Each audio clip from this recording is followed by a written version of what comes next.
kami dari kelompok 10 akan menjelaskan beberapa materi tentang Pancasila. Sebelumnya kami ingin memperkenalkan diri. Nama saya Muhammad Rizky Putra dengan NIM 2303042383. Saya Nazifa Amalia dengan NIM 2303042373. Saya Nala Kusuma Putri dengan NIM 23030428. Baiklah, langsung saja kita lanjut ke materinya.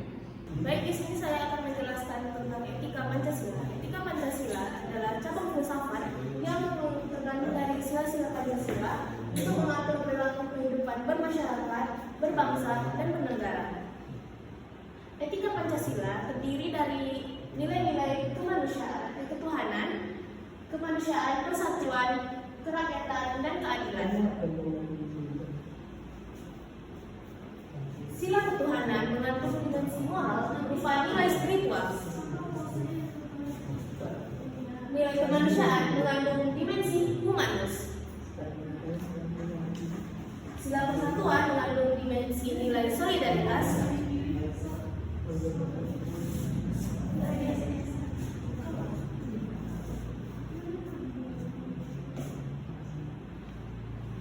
Sila keadilan mengandung nilai peduli atas nasib orang lain.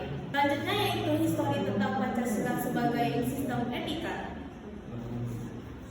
Sila pertama yaitu ketuhanan yang Maha Esa.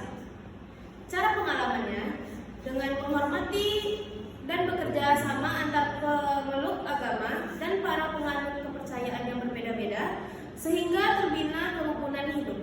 Selanjutnya ada itu saling menghormati kebebasan menjalankan ibadah sesuai dengan agama dan kepercayaan. Tidak memaksa satu agama dan kepercayaan kepada orang lain. Kedua yaitu kemanusiaan yang adil dan beradab. Cara pengalamannya yaitu saling mencintai sesama manusia, mengembangkan sikap tanggung rasa. Yang ketiga itu tidak semena-mena terhadap orang lain dan menjunjung tinggi nilai kemanusiaan. Sila ketiga yaitu persatuan Indonesia, menempatkan persatuan, kesatuan, dan kepentingan keselamatan bangsa dan bernegara di atas kepentingan pribadi atau golongan. Rela berkorban dan cinta tanah air dan bangsa.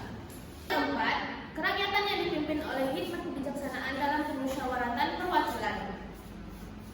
Sebagai warga negara dan warga masyarakat mempunyai kedudukan, hak dan kewajiban yang mengutamakan kepentingan negara dan masyarakat.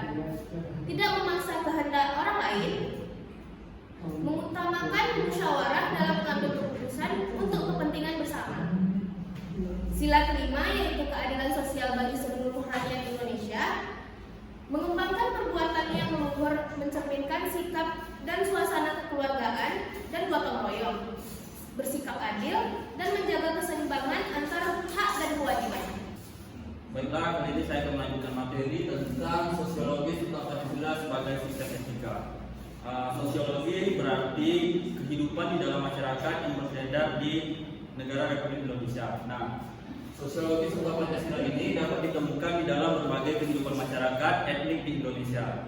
Contohnya saja, dalam tradisi Minangkabau menganut prinsip tentang bulan air oleh penghulu, bulan kata oleh mufakat, yang berarti itu jika ada permasalahan hendaknya kita akan menyelesaikannya dengan musyawarah dan mendapatkan hasil dengan mufakat. Baiklah, materi yang kedua tentang politis tentang Pancasila sebagai sistem etika. Nah, dalam politis ini dasar-dasar norma yang merupakan pembuatan sebagai sumber penyusunan bagi perundang-undangan di Indonesia. Nah, ada etika politik yang mengatur masalah perilaku politikus dan juga di dalamnya mengatur tentang institusi sosial, hukum dan lain sebagainya. Nah, di politik etika ini terdapat tiga dimensi, yaitu dimensi tujuan, sarana, dan politik itu sendiri. Kemudian kita masuk tentang dinamika sebagai sistem etika. Dinamika berarti bergerak atau mengikuti, yang dimana berarti Pancasila itu tidak memiliki sifat statis melainkan memiliki sifat dinamika yang berarti mengikuti perubahan zaman pada saat itu. Nah, ada beberapa dinamika yang tercipta oleh Pancasila. Yang pertama adalah bidang politik, yang dimana di negara Indonesia ini Pancasila menjadi dasar karena jika kita melakukan pemilihan di pemerintahan, hendaknya kita melakukannya dengan transparan, demokrasi dan lain sebagainya. Kalau dalam bidang hukum, Pancasila merupakan dasar-dasar hukum dari setiap hukum yang ada di Indonesia. Contohnya saja tentang hukum ketuhanan, keadilan, persatuan, kemanusiaan, dan lain sebagainya. Dan juga ada dalam bidang sosial. Di bidang sosial ini Pancasila merupakan sebagai pedoman bagi masyarakat yang ingin menghidupkan hubungan harmonis, yang dimana itu terdapat pada sila pertama, sila ketiga, keempat, dan kelima, yaitu tentang keharmonisan dalam bermasyarakat. Kemudian ada tantangan sebagai sistem etika. Nah, di tantangan ini Pancasila juga tidak luput dari tantangan-tantangan yang ada. Contohnya saja di era globalisasi terdapat dua sudut pandang, yang dimana satunya positif itu untuk mengeratkan hubungan dengan negara lain, mengeratkan kerjasama dengan negara lain sehingga bisa memajukan negara kita Indonesia. Dan kemudian ada dari sisi negatifnya, yang dimana jika kita terlalu mengikutkan budaya orang lain atau negara lain, takutnya itu akan mendominasi dan meninggalkan budaya-budaya di Indonesia ini. Kemudian yang kedua ada tentang radikalisme. Nah, radikalisme ini cenderung lebih sikap intoleran dari dalam negara. Contohnya saja jika ada suatu kelompok yang mayoritas itu menentang kaum-kaum yang minoritas, itu yang sangat ditakutkan dan bertentangan dengan Pancasila. Sedangkan yang ketiga, ada korupsi yang sangat bertentangan dengan isi Pancasila itu sendiri, yang dimana Pancasila menerapkan prinsip-prinsip tentang keadilan, persatuan, dan ketuhanan. Nah, di korupsi ini, seseorang yang melakukan korupsi itu biasanya menyalahgunakan wewenang yang sudah ada, sehingga merugikan negara dan beberapa orang yang ada di sekitarnya. Baiklah, itu saja dari saya. Saya akan melanjutkan materi yang selanjutnya, yaitu esensi Pancasila sebagai sistem etika.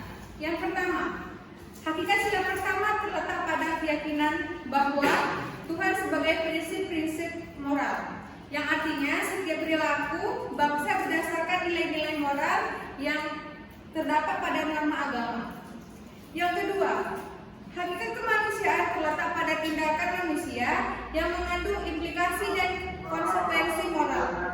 Yang ketiga, hakikat sila persatuan terletak pada berdasarkan untuk hidup bersama sebagai bangsa yang mementingkan masalah di atas kepentingan individu atau kelompok. Yang keempat, hakikat sila kerakyatan terletak pada prinsip musyawarah dan mufakat. Yang kelima, hakikat sila keadilan sosial bagi seluruh rakyat Indonesia berwujud dari sistem etika yang tidak menetapkan pada kewajiban semata, tetapi mewujudkan kekuatan yang terkandung dalam nilai keadilan.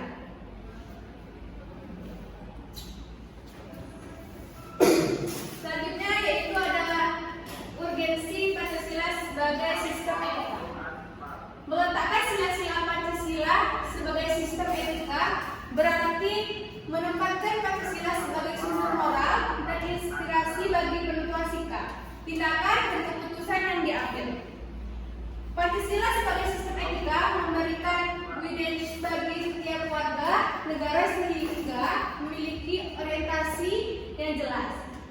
Pancasila juga sebagai sistem etika dapat menjadi dasar analisis bagi berbagai kewajiban. Selanjutnya yaitu Pancasila sebagai sistem etika dapat menjadi filter untuk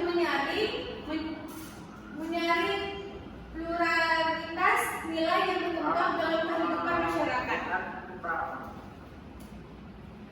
Yang terakhir itu ada kesimpulan. Pancasila sebagai sistem etika adalah cabang filsafat yang dijabarkan dari sila-sila Pancasila untuk mengatur perilaku kehidupan bermasyarakat, berbangsa, dan bernegara di Indonesia. Oleh karena itu, di dalam etika Pancasila terkandung nilai-nilai ketuhanan, kemanusiaan, persatuan, kerakyatan, dan keadilan. Kelima, nilai tersebut membentuk perilaku manusia Indonesia dalam semua aspek kehidupan. Sekian materi dari saya. Itulah presentasi dari kelompok kami. Apabila ada kesalahan mohon maaf.